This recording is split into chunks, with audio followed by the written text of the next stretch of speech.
In this video, you'll get the complete masterclass on how to build an app on Bubble.io so you can turn any idea into a fully working web app without writing a single line of code. First, go to Bubble.io and sign up for a free account. Click New App, give it a name, and choose whether to start from a template or begin with a blank canvas for full creative freedom over your entire project. Next, plan your app structure. Decide what pages you need, what data you'll store, and what actions users will perform.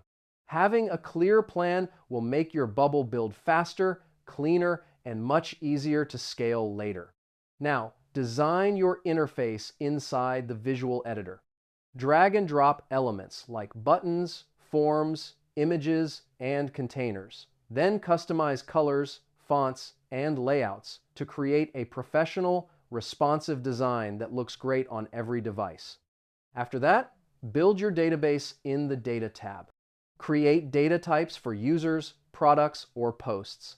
Add fields and define relationships so your app can store and manage all the information your users interact with. Once your design and database are ready, use the workflow editor to add logic. Build signups, logins, payments, form submissions, and dynamic content. Everything your app needs to work like a real professional product. And that's it. You've just completed the Bubble.io Masterclass, and your app is now live, powerful, and ready to impress real users around the world.